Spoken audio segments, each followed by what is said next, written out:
말씀으로부터 시작을 했는데 하늘 성전의 증거 천막이 맺으면 심판의 줄대접을 일곱 천사에게 맡겨서 심판이 집행되는 내용이 계시록 12장 말씀인 건데 그 말씀에 대해서 이해를 돕기 위해서 이어서 두 번째 말씀, 두 번째 시간에도 동일한 말씀을 맥을 이어서 하는 겁니다.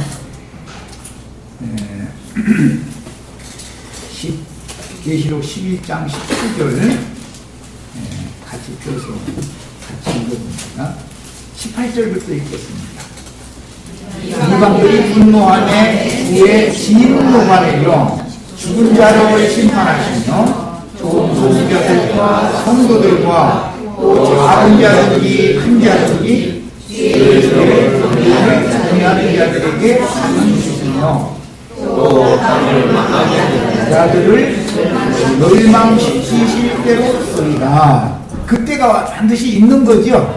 우리 이걸 믿는 거예요. 이제 이번에 이제 사단이 벌어진 거는 이제 이런 것을 하나님의 행정적인 어떤 때는 어떻게 어떤 일을 행하신다라는 것을 아주 무시해버리는 이제 소위 말하는 무천연설 때문에 이런 특별 기대를 해오게 된 건데 반드시 땅을 망하게 하는 자들, 주의 이름을 경외하는 자들에게는 상을 주시고 땅을 망하게 하는 자들을 멸망시키실 때가 반드시 정해져 있고 이것이 말씀대로 반드시 집행된다는 것을 꼭 믿으셔야 되겠어요. 하나님의 법이라는 것은 어느 때까지는 그 법 적용을 어떻게 하고 어느 때부터는 법 적용을 어떻게 한다. 어떤 사람들에게는 법 적용을 어떻게 하고 어떤 사람들에게는 법 적용을 어떻게 한다라는 걸 꼭 알고 계셔야 됩니다. 이것을 모르는 사람 믿는 사람이 아니죠. 복음을 깨달은 사람은 당연히 이걸 믿어야 되는 거죠. 자, 이제 19절 읽습니다. 이에 하늘에 있는 하나님의 성전이 열리니 성전 안에 하나님의 언약궤가 보이며 또 불무대와 운송들과 무대와 지진과 큰 우박이 있더라. 어떤 사람들에게는 하늘 성전에 대제사장의 옷자락에 가림을 받아가지고 대제사장의 그 겉옷은 흉패라고 하는 것이 맨 겉옷인데 양 견대가 있고 가슴에 주머니가 있어 우린과 둔민이라고 하는 보석을 넣고 12보석을 금줄로 이렇게 해서 매달게 돼 있죠. 대제사장이신 영원하신 성령이 되신 그리스도의 가슴에 또 그분의 어깨에 우리 형제 자매님들이 보석들로 금줄로 꿰어져서 그리스도의 가슴에 이렇게 얹혀져 있으셔야 돼요. 품어져 있어야 되는 거예요. 어깨에는 얹혀져 있는 것이고 이렇게 반드시 되는 시간에 이것이 12보석으로 단장한다 그러고 신부로 시집을 가려면 반드시 이렇게 단장되어진 옷을 입어야 되는 거예요.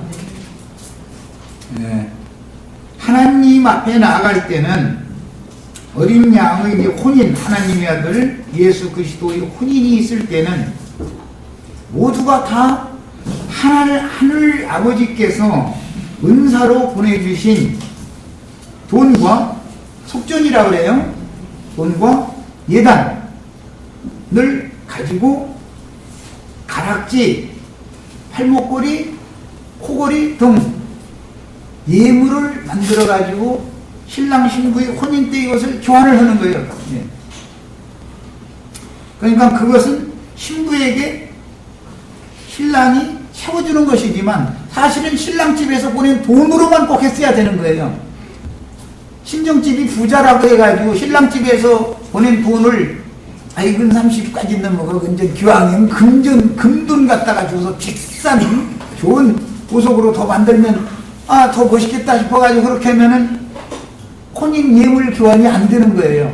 혼인식이 안 되는 거예요. 그러니까 또 신랑집에서 보내준 예단으로 신부가 옷을 자기 치수에 맞는 옷을 이것은 각 사람의 은혜의 분량대로 신약에서 이렇게 표현해서 자기 치수에 맞는 옷을 만들어 입어야지. 너무 뭐 크게 만들어 입는다고 해서 뭐 얼마나 불편하겠어요? 너무 작게 만들면 또 못 입을 것이고. 그래서 각 사람의 은혜의 분량에 맞게 신부 단장을 하는 거예요. 해가지고 그 옷을 입고 혼인식에 대례식을, 또 이제 왕후 같으면 대관식이라고 그래요. 왕이 장가드는 것은 대관식을 한다고 그러죠. 그 다음에 혼인에서는 신랑과 신부가 혼인 대례식을 하는 거예요.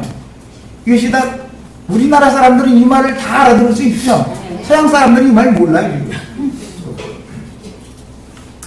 그때는 반드시 준비된 예복을 반드시 갖춰 입어야 된다. 그런데 사람이 생각할 때 좋다, 이것이 더 좋다 싶어서 신랑의 아버지가 보내주신 것을 무시해버리고 더 좋은 걸로 해가지고 가면은 옷이 아무리 더 이뻐 보이고 좋은 옷을 입었을지라도 그 사람은 혼주가 아들 신랑짜리 혼인 준비가 다 됐는데 맨 나중에 혼주가 나와서 보니까는 어떤 한 사람이 있더라는 거잖아요.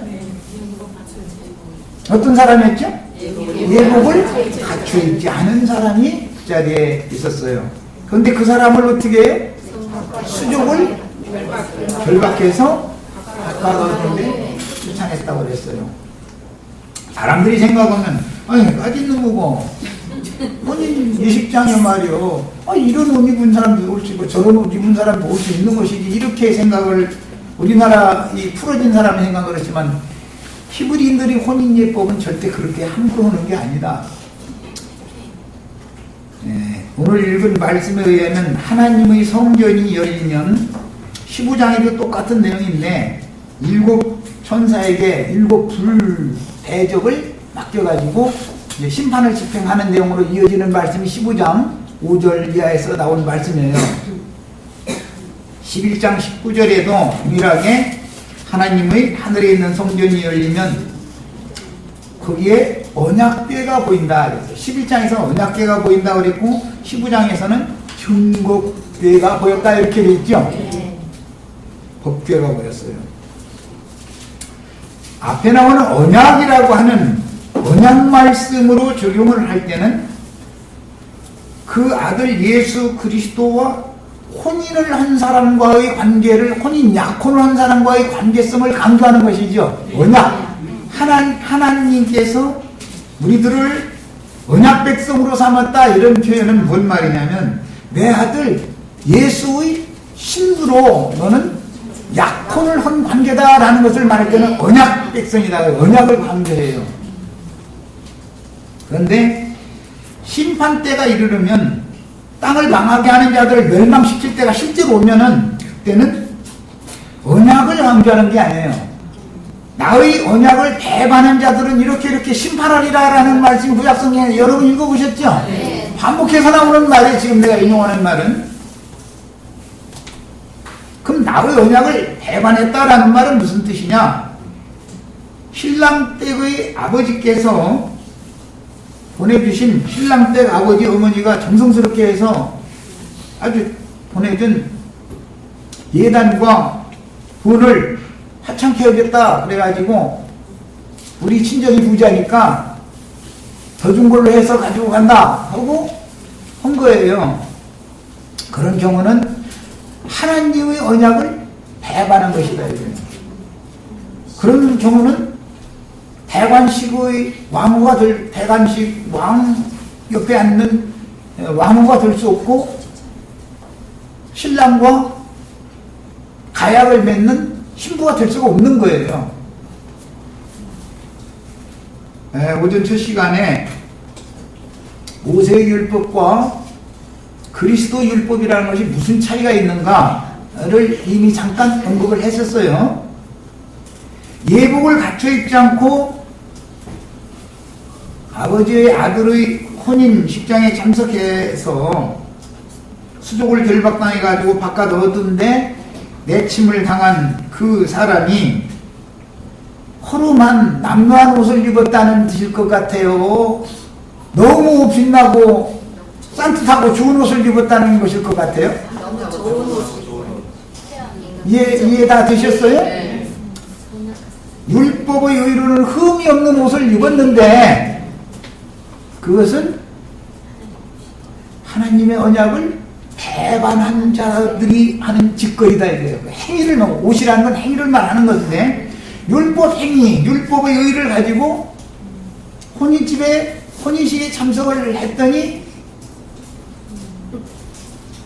그리스도의 의, 하나님의 의, 믿음의 의를 배반해버린 사람이 율법의 의가 믿음의 의보다, 은혜보다 율법 행위가 더 습관화되어졌고 더 좋다고 여겼기 때문에 너무너무 잘 고급으로 갖춰있고 간 건데 그것이 언약을 배반한 결과가 된 거다 이거예요.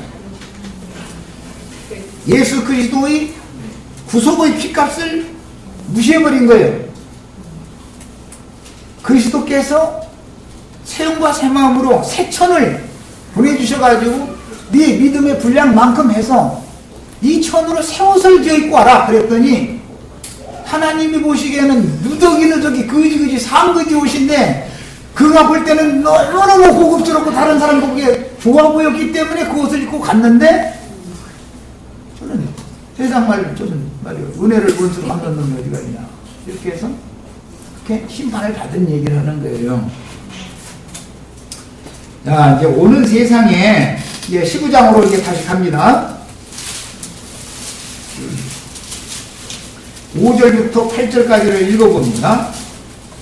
또 이 일 후에 내가 보니 하늘에 증거 장막의 성전이 열리며 7 재앙을 가진 7 천사가 성전으로부터 나와 맑고 빛난 세마포 옷을 입고 금띠를 띠고 네 생물 중 하나가 영원토록 살아계신 하나님의 진노를 가득히 담은 7을 천사들에게 주니 하나님의 영광과 능력으로 말미암아 성전에 열기가 가득 차네 7 천사의 7 재앙이 마치기까지는 성전에 능히 들어갈 자가 여기서 이제 성전에 들어가는 것은 하나님 아버지의 면전에 들어가는 거죠. 하늘 아버지의 면전에 하나님의 면전에 들어간다는 것은 지성소의 영광의 보좌에 앉아 계신 하나님 앞에 들어간다라는 말이고 혼인으로 비유하면 혼인 대례식을 행하러 들어가는 것을 말하는 거예요. 혼인집에 들어가는 걸 말하는 거예요. 그런데 이런 사람들은 잔칫날 오히려 수만을 받고 대관식날 오히려 목이 잘린다 그 말이에요. 바로의 생일날도 복직되는 사람도 있고 목 잘리는 사람도 있죠. 헤롯의 생일날도 목 다루난 사람이 있죠. 왜 그럴 것 같아요? 요한이 뭐 잘못했어요? 율법에 의로는 흠이 없었죠. 모세와 요한까지는 율법과 선지자의 때이기 때문에 시대가 바꿔졌죠. 율법대로 재판하는 게 아니죠. 모든 것은 시대가 바꿔졌어요. 법이 바꿔졌어요. 법 적용이 다른 거예요. 법 종은 글자가 달라진 게 아니고 율법이 폐해지는 건 아니고 율법을 해석하는 것이 전혀 달라지는 시대가 온다 이거예요. 압제받고 눌림받고 고통받던 사람들을 보호하는 법이 된다 이거예요. 이것이 완전한 법의 목적이었죠. 원래가. 우리들에게 옷을 입게 하시는 것은 아름답게 보이려는 것만이 목적이 아니고 추위와 더위를 뭐 이게 해주는 것도 보호해주는 것도 목적이 물론 되겠지만 누추한 것을 덮고 가려주는 목적이 있죠. 알몸으로 다 이러고 집회하고 앉았다 그러면 이게 얼마나 우스꽝스럽겠어요. 이것은 인간이라는 것은, 타고난 인간이라는 것은, 혈육이라는 것은 하나님이 보시기에는 그리스도로 가려져 가지고 덮여져 가지고 하나님 앞에 와야지, 벌거벗은 상태로는 내 앞에 오면 다 죽는다 이 얘기단 말이에요 지금. 그런데 오늘 15장 이어지는 말씀에 의하면 증거장막 성전에서 7 재앙을 가진 7 천사가 그 하늘 열린 증거궤가 보인 그 성전에서 7 재앙을 가진 7 천사가 그 성전에서 나오죠. 그러니까 지금 멸망시키실 때가 이르러서 이제 집행된다 이 말이죠. 요 7 천사 중에 우리 형제 자매들 누구도 빠지시면 안 되겠어요? 이 7, 감히 내가 말이야 오늘 세상을 망하게 하는 하나님의 언약을 배반하는 자들을 불대접 쏟아가지고서 심판하는 자 속에 어떻게 내가 거기에 그냥 들어가겠냐고 이러시면은 큰일 난단 말이야. 하나님이 오는 세상을 심판한다 그러지만 하나님은 누구 이런 자들에게는 심판을 집행해라 명령만 법만 반포하시는 것이고, 실제로 집행을 하는 것은 천사 그 사자들이 하는 거죠.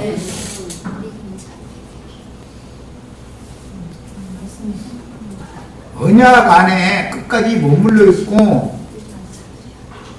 그리스도의 법에 끝까지 붙잡혀 있는 사람들은 이제 가슴에 금띠를 꼈다 그랬는데, 아까 그 첫 시간 말밑 부분에 구약시대의 대제사장은 가슴에 금줄로 금띠로 보석들을 이렇게 얽어매가지고 가슴에 품고 있죠.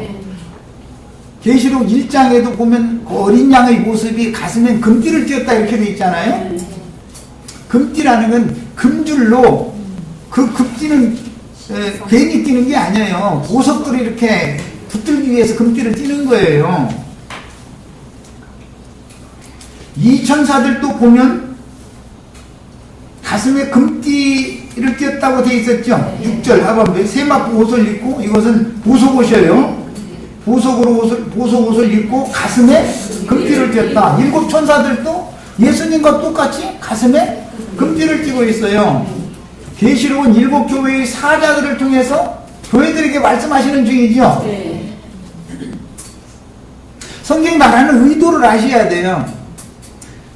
금띠의 목적은, 금이라는 건 하나님의 신성을 말하는 건데, 금띠를 띠는 목적은 보석들을 붙들려는 것이다 이 말이야. 보석들을.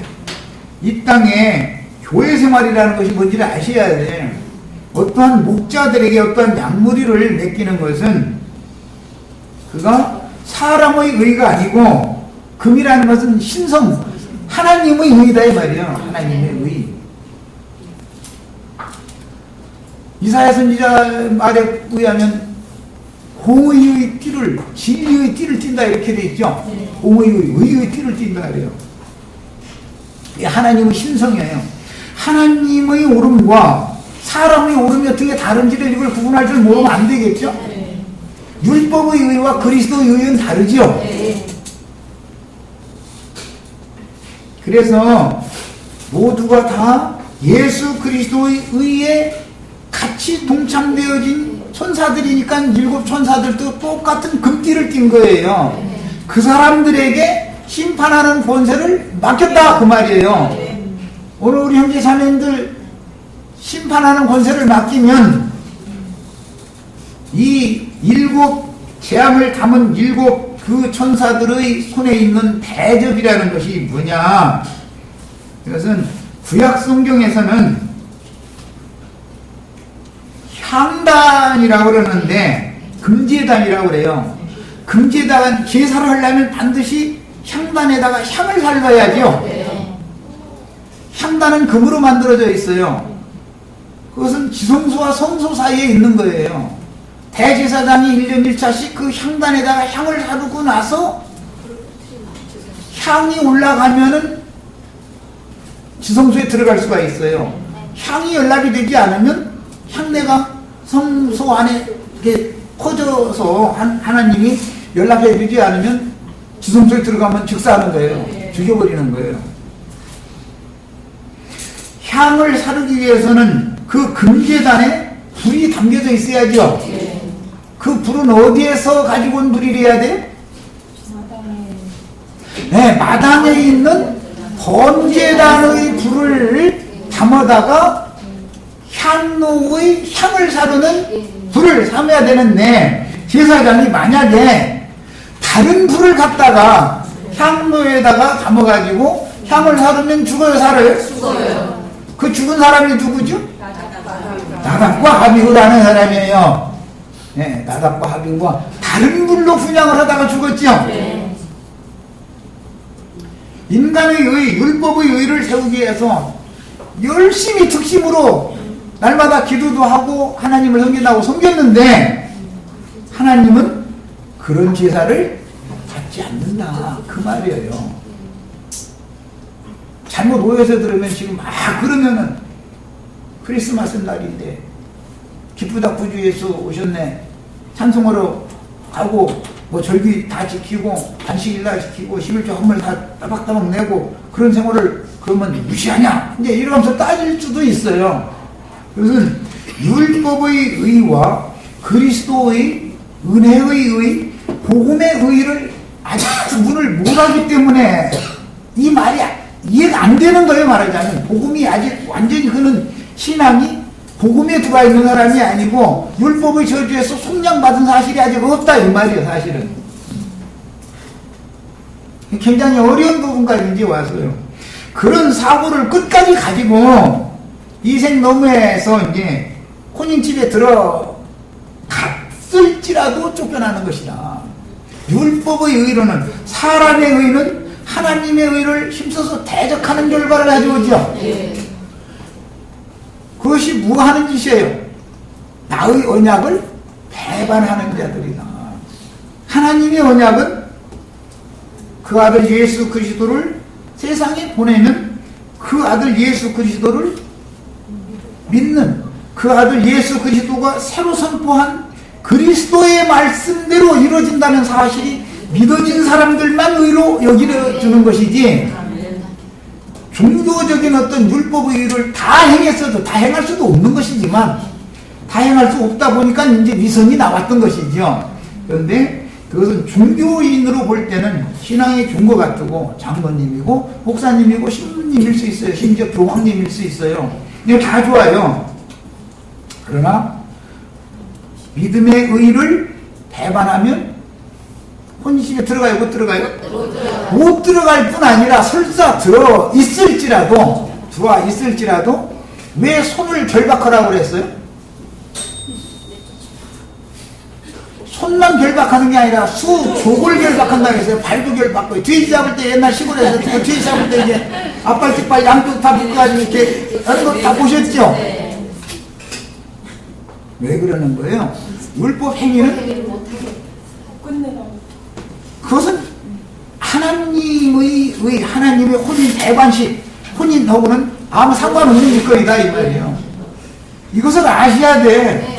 땅을 망하게 하는 자들이라는 게 그러면은 막 도둑질하고 나쁜 짓 하고 깡패질하고 그 사람들 멸망시킨다는 말이에요. 아니면 사람들 거짓부름으로 좋은 말로 해서 사람들 가르치고 건축원금 걷어가지고 큰 예배당 세우고 유명한 목사님 되고 그랬다는 말인 거예요. 아니면은 소위 말하면 세상에서 어둠의 자식들이라고 하는 뒷거리 깡패들이라는 말이에요. 너무너무 세상에서는 존경받고 유명한 이름을 낼 수 있는 사람들이 하나님의 의를 힘써서 대적하는 일에 앞장서게 된 것이다. 그것이 그들에게는 하나님을 섬기는 너무너무 당연한 예예요. 그렇게 섬겨야 되는 거예요. 야, 그런 제사를 가인의 제사다 그래요. 가인의 제사. 가인이 동생 죽일 때 하나님 섬기는 문제 때문에 죽인 것이지 괜히 지나간 사람 잡아다 죽은 게 아니에요. 제사장들이죠. 아벨도 제사장, 가인도 제사장. 그런데 형 제사장이 동생 제사장을 죽였다, 이 말이에요. 모세 율법으로 온 자들은 전부 나보다 먼저 온 자들은 다 어떤 자들? 절도요? 강도들이다. 예수님 앞에 온 자들은 사실은 모세와 엘리야의 영을 받았다고 하는 요한의 제자들을 자처했어요. 다. 그런데 나보다 먼저 온 자들은 다 절도요 강도들이었다. 이렇게 표현했어요. 그럼 예수님이 막 분말이요. 너무 심하지 않냐? 다 그럴 거예요. 적당히 믿지 말이요. 이제 이렇게 생각한다면 모세나 요한이 가르치는 말의 내용을 거부해버리고 그들의 외면적인 행위만을 본다 이게 자꾸. 그런 사람들은 버림받는 거예요. 모세가 무슨 그 백성들을 악한 길로 인도한 사람이 아니죠. 하나님은 좀 선지자예요. 세례 요한이 악한 길로 인도한 사람이 아니에요. 하나님은 좀 선지자예요. 그런데 그들이 말하는 의미는 무시해버리고, 뭐 예를 들어서 요한의 제자들은 낙타 무릎이 되도록 금식 기도를 막 날마다 하고 막 이제 그런 것만을 강조해. 그럼 예수님은 막 무릎이 낙타 무릎 되도록 막 금식 기도해라 이렇게 않죠. 기도도 가르치는 거 보면 너무 간단하게 기도하고, 바리새인이 기도는 연락을 안고 세리의 기도는 오히려 연락을 헷갈리 잡고 이러면 완전 막 혼동이 오는 거예요 이게. 그래서 복음의 의를 알아야 된다.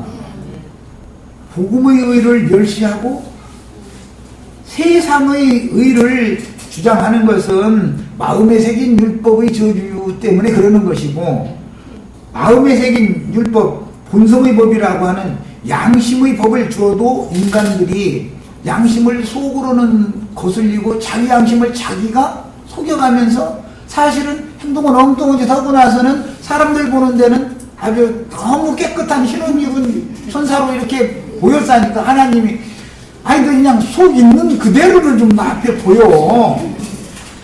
네 상태 그대로를 가지고 좀 진실하게 나와야 내가 그래가지고 너 나 잘못했다고 하면 난 널 덮어준다, 용서해준다.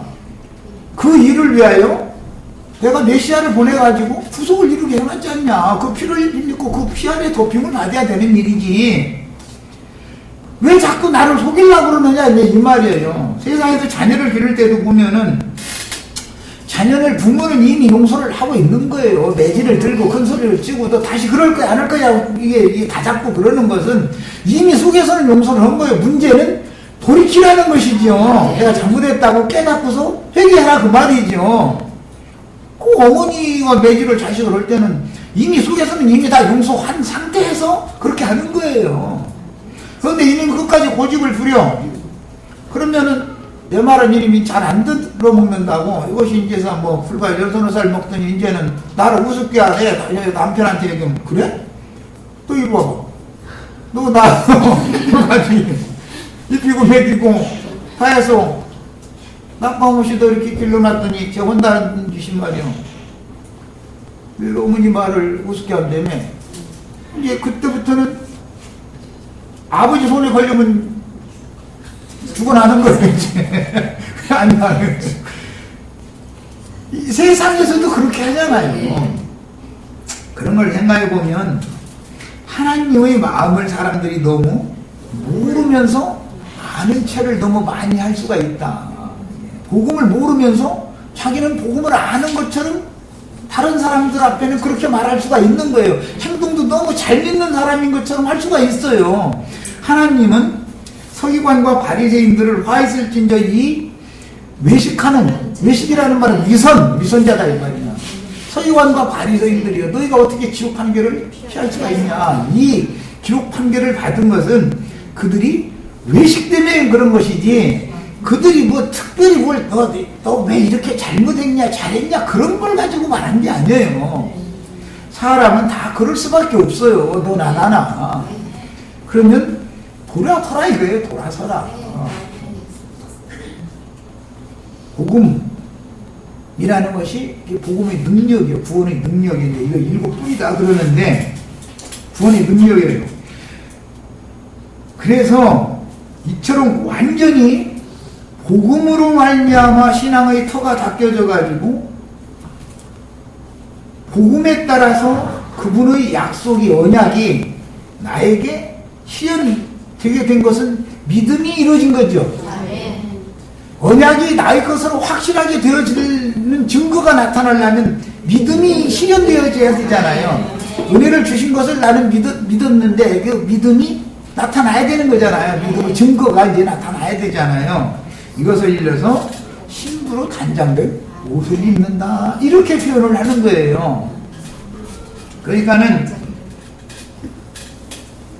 땅을 망하게 하는 자들이라는 것은 음녀의 일곱 머리들이고 용의 열 뿔과 일곱 머리들이다 그러는데, 그들이 오해서 들으시면 그러니까 잘 생각해 보세요. 혹시 나에게 인간적인 선행을 강조하고 좋은 사람 되라, 선한 사람 되라, 예절 바른 사람 되라, 또 이렇게만, 나는 그렇게 되지 말라고 말하는 게 아니에요. 그건 너무 당연한 거예요. 그건 세상 사람 내가 안 가르쳐도 당연히 그건 해야 되는 거예요.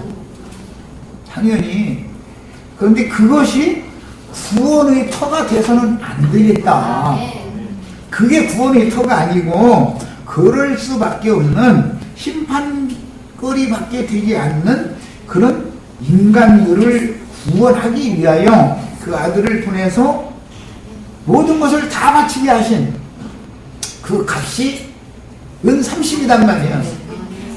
그리고 부활하시던 날 새로 입은 옷은 빛의 옷이었죠.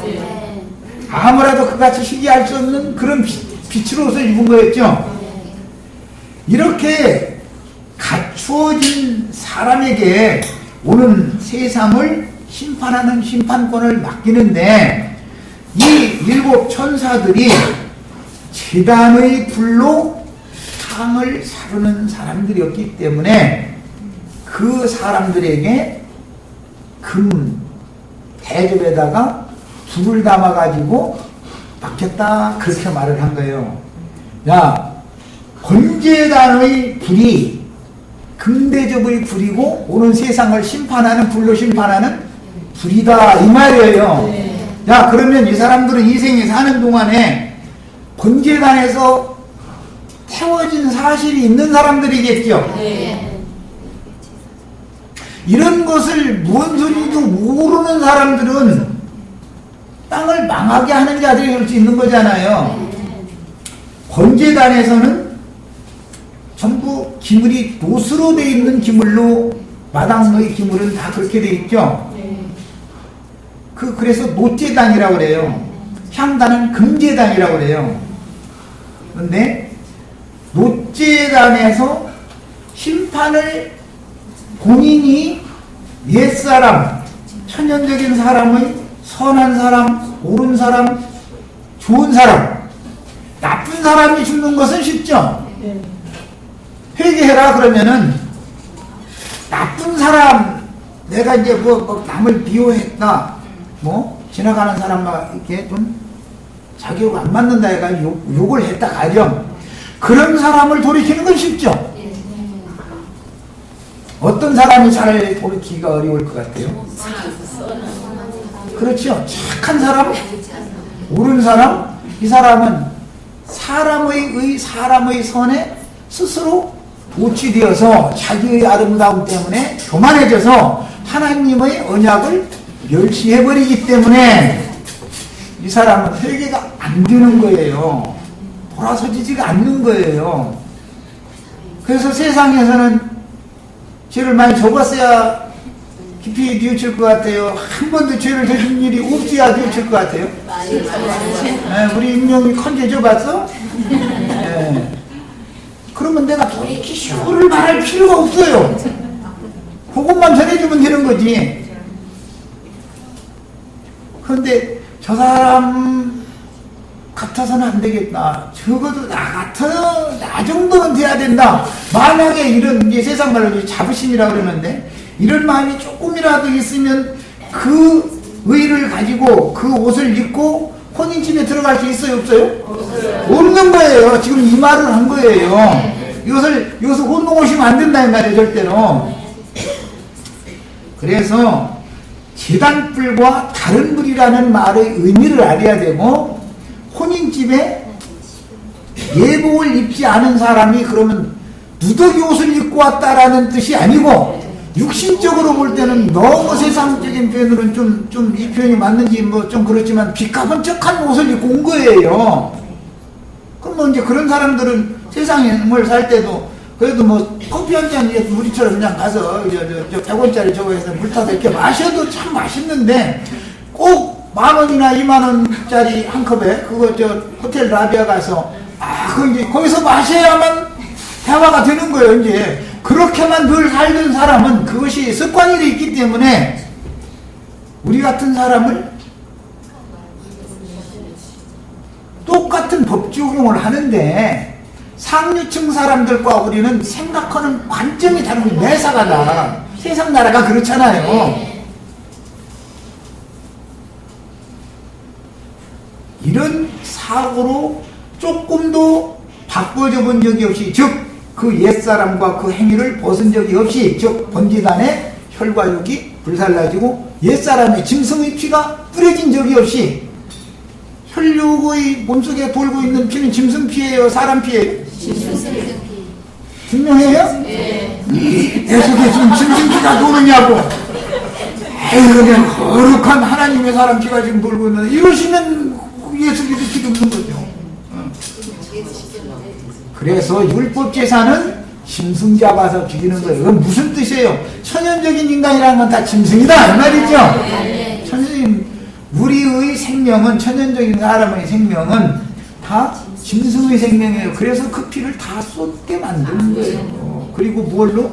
흙으로 다 덮으라 그랬죠. 네. 이것은 옛사람과 그 행위를 장사시켜야 된다고요. 그냥 죽기만 해서 되는 게 아니라 완전히 그냥 묻어버려야 되는 거예요. 그러면은 예수의 피로 부활시키는 거예요. 예수의 생명으로 부활시키는 거예요. 그 생명으로 옷 입어진 사람만 혼인잔치에 혹은 왕의 대관식의 왕으로 참여할 수 있다. 지금 이 말을 한 거예요. 아따 이거 보석옷 입혀주기가 쉽지가 않네. 아니 나한테 자꾸 그런 소리가 있었고 보석옷 입혀서 입힌다는 게 쉽지가 않구만. 오늘 새벽에는 기도해가면서 쉽게 알아듣도록 주님 좀 주장해 주세요. 그러고 왔는데 그냥 내가 지금 생각하면 더듬어 산다는 거예요. 그래도 잘들 다 소화해가면서 들으셔야 되겠어요. 네. 자, 그래서 연기가 성전에 하늘 성전에 차면 하늘 성전에 들어갈 자가 없다 그러죠? 연기라는 것은 뭐가 지금 센 것이 타고 있다는 뜻이겠죠? 번제단에는 연기가 항상 나오죠? 번제단에 불은 꺼요, 안 꺼요? 안 꺼요. 절대로 꺼지지 않는 거예요. 그 짐승 고기 다 태울 때까지 안 꺼져. 그 제사가 끝날 때까지 그냥 이 사람 죄를 위해서 또 태워야지, 저 사람 죄를 위해서 또 태우니까 불도 꺼지지 않을 뿐 아니라 이 세상 고난이라는 게 꺼져요, 안 꺼져요? 안 꺼져요. 우리가 66고 인생을 끝나는 날까지는 쇠풀무 이 애굽에 있는 동안은 불이 안 꺼지죠? 여기서 언제까지 그 불 타는 거예요? 요거 이렇게 될 때까지죠? 이렇게 될 때까지. 근데 뭐 거의 다 된 분들이야 소망이 있지만 젊은 분들은 좀 미안한데 어쨌든 거의 다 된, 생애가 거의 다 된 사람은 이제 소망이 가까워졌어. 이제 더 이상 뭐 불 타봐봤자 뭐 더 이상 내려가봐봤자 더 이상은 바닥이 없어요. 어차피 바닥까지 내려온 사람들인데 뭐 더 내려갈 데가 어디가 있겠어. 그런 사람은 상관이 없는데 이게 그래도 말이야 힘도 좀 남아있고 이러면은 행제님 말만 들어가지고 영 소망 없구만. 이게 되거든. 근데 세상에 속한 소망의 줄을 놓으셔야 돼요. 그것을 놓지 않으면 안 믿어져. 이게 믿을 수가 복음이 깨달아지지가 않는 거예요. 그럼 뭘 가지고 가느냐?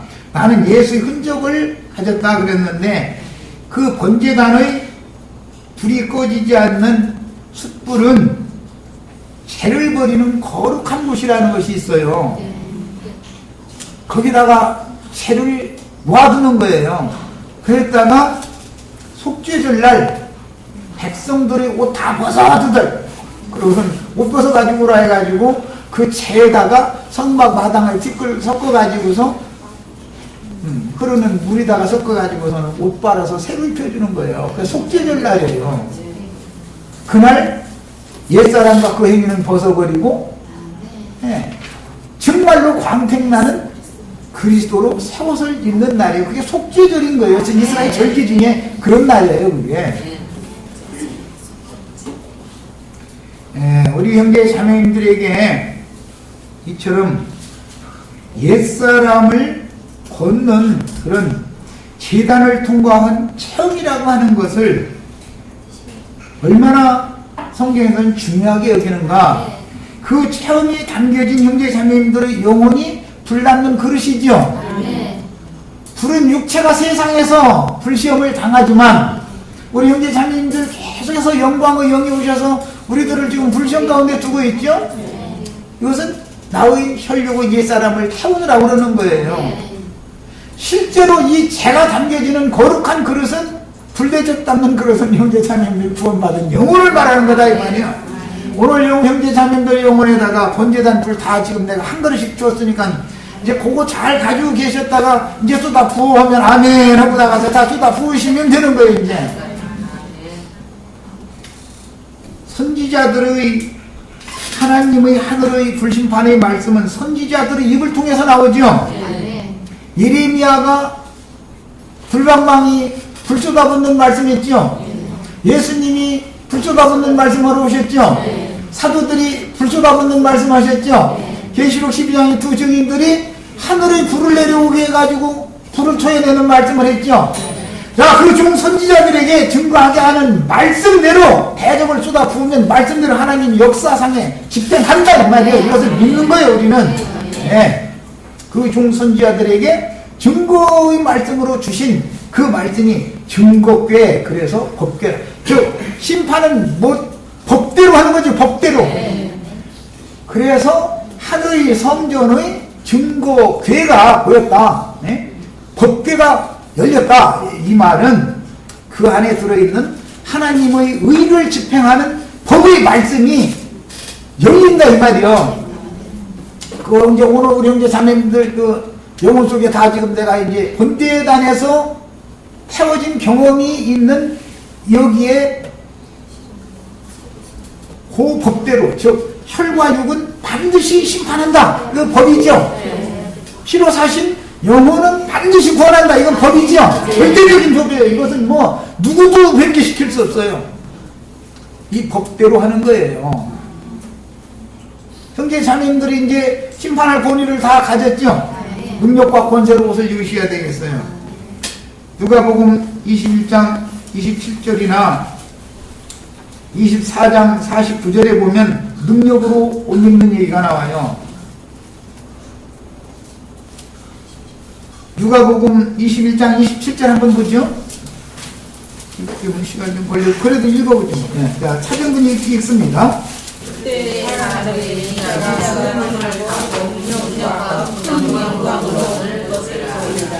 능력과 권위를 가지고 오죠.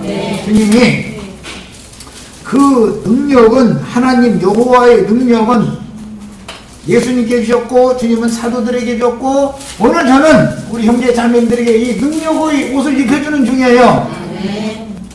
능력의 옷은 겉옷이요, 겉옷. 속에 구원의 옷을 입은 사람들에게나 능력의 옷을 덧입혀주는 거예요. 능력으로 옷 입히기까지 이 성에 머물라. 24장 49절에 나오는 말이, 자, 찾아 읽어봅니다.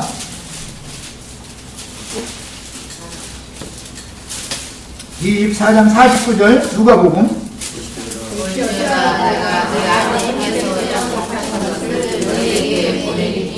너희는 위로부터 능력으로 입혀질 때까지 이 성에 머물라. 능력으로 입혀줄 때까지라는 말은 구원받은 제자들에게 하신 말씀이죠. 이미 구원받은 우리 형제 자매님들에게 오늘 나는 능력의 겉옷을 입혀주는 말씀을 했어요. 그 능력의 겉옷을 입은 사람이나 오는 세상에 금대조에 담은 불을 쏟아부을 수 있는 능력과 거리가 바뀌어지는 거예요. 여러분, 이제 두 번째 시간 여기까지 하고 예찬하신 다음에 더 이어서 말씀하겠습니다.